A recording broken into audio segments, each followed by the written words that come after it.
Alright, here we are again. Some more modifications. We have one more piece to cut off. And now there's still more cutting that has to be done after we cut this one piece off. So first we're removing this wall. It needs to come out. I'm going to grab my other dozer for reference, see where I cut.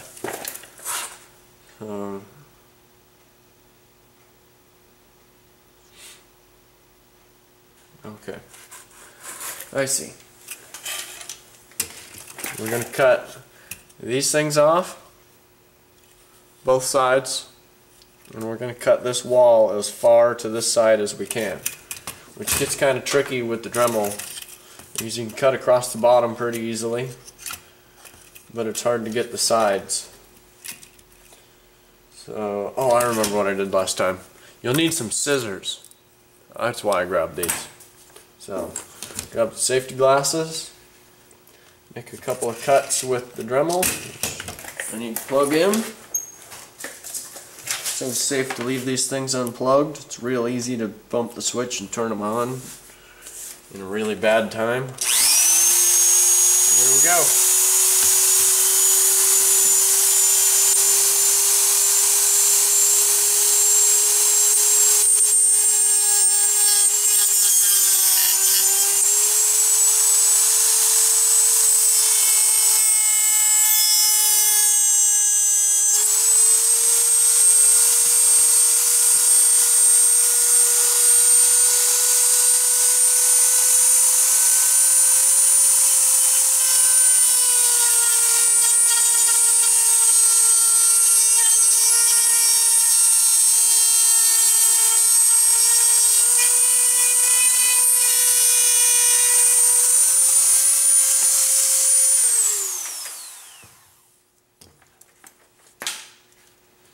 Alright, make sure I didn't cut too far.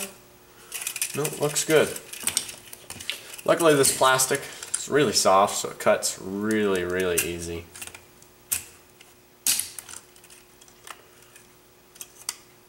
Just trim it right down the edges best you can. Doesn't have to be absolutely perfect. Trim that down the edge.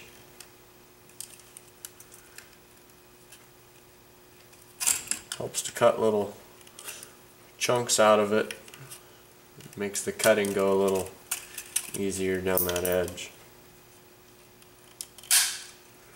There's one side. Cut a good chunk out of it. Make the rest of it go a little easier. Cut down this edge.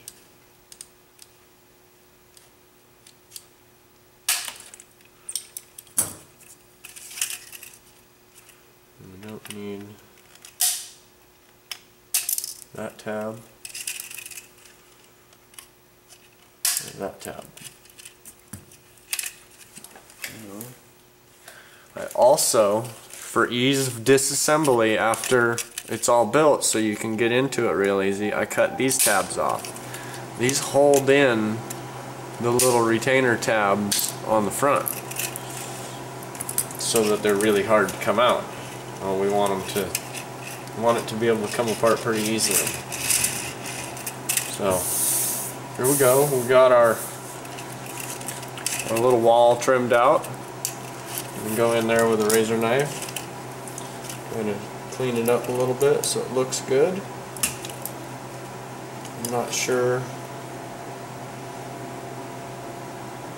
what exactly my plans are with this bulldozer yet. It'd be kind of nice to have a spare since these motors, I'm using a 2-cell LiPo, and so that's 7.4 volts, and these motors are only rated for 3. So I've only burned up one motor so far,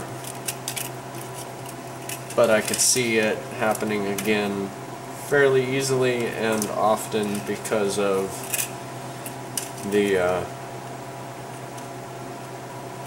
voltage issue.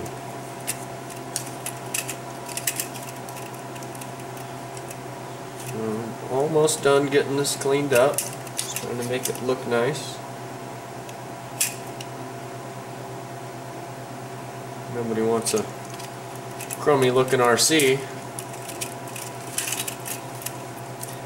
And the least expensive RC bulldozer I have found that is a high quality metal full hydraulic bulldozer is almost $8,000.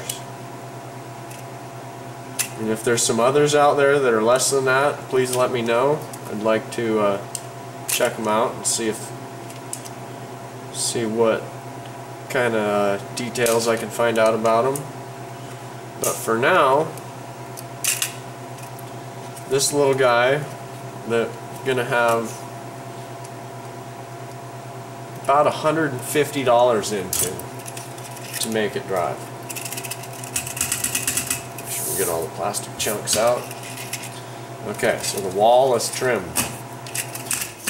Next we will need to mount our micro servo. This could probably be done a few different ways. The way I did it on mine was I attached it over here, right up against that little wall. That wire is going to go behind it.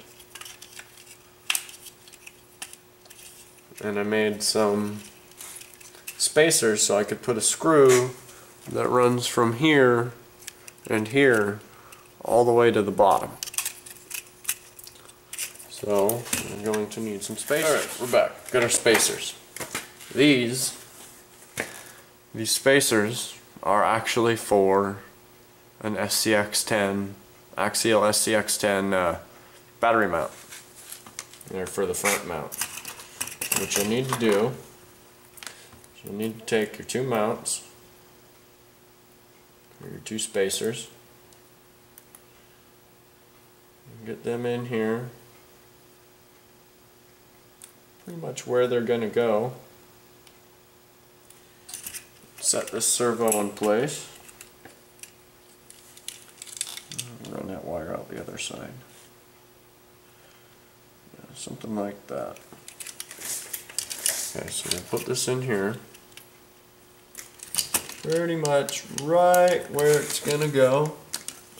And make sure our spacer tubes are in the correct spot. No, it's not working. We'll go about this different route. Okay, so we'll put our servo in there.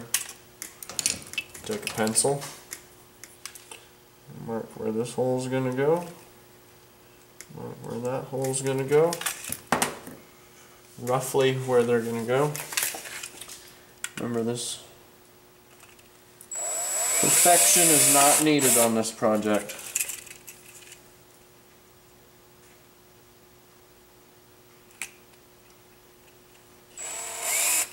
But the better you can make it look, the better off you are. Nobody wants a crummy looking RC. So drill two holes. And we'll want to feed the screw from underneath with a washer. The other screws I put in for the transmission, I never really felt that they needed a washer on them, because they're not in a kind of place where they're going to pull through because of the movement of the transmission. The transmission is going to try to twist up and down, while this is going to try to pull back and forth. So it puts a bit of a different load on it. Put our two spacers on. Slide our servo down in there. I got them a little close together, but okay, so we're going to have to modify one of the holes. No big deal. Put that in there and push it to the side.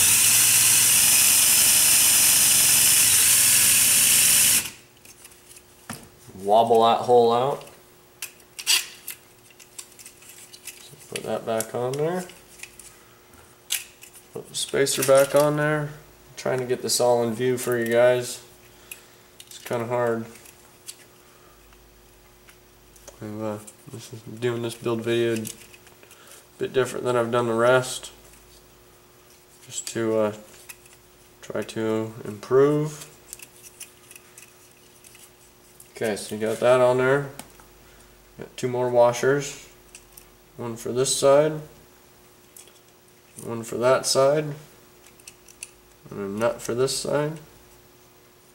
Get that started, and a nut for this side.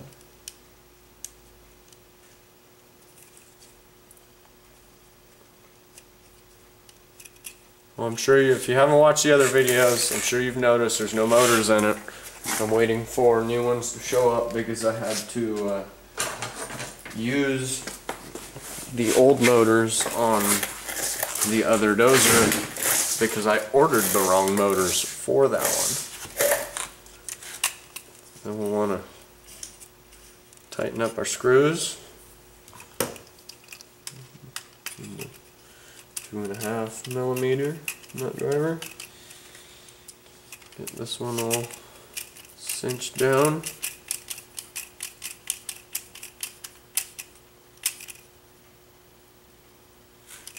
And we'll over tighten it. Okay, make sure you push it all the way up against the back edge of where that wall was that we cut out. We'll tighten up the other one.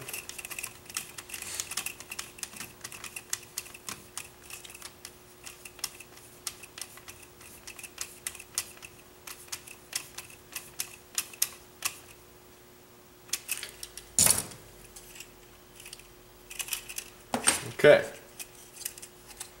Servo is mounted. I don't like that. Oh, crooked. There we go. Okay, so now we've got our high-tech HS82MG servo mounted. Got the wire sticking out this end. You can have the wire come out either side, it doesn't matter. It just makes it a little neater when it comes out this side. So that's it for this video. Let's throw it on the bench. Next video we will be trimming a notch in both sides of the hood of the bulldozer for clearance for the bar that is going to run through this. We've got to drill a hole all the way through here, through this side and this side, and put a bolt across it. This bolt specifically, if I can get it on there right. I want to try to have it so that it only goes here. I'll make it so you can see it. That might make it a little easier. I gotta either find a little bit tiny bit longer bolt, or cut this one down a little bit and only use the insides.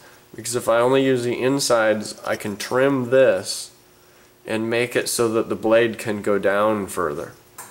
And if the blade goes down further with this on the outside, the tracks hit it and stop the tracks. I found that out on my other one. So those modifications will come in the next video. Please like if you liked the video. Please comment if you got any questions, and please subscribe. Thanks for watching.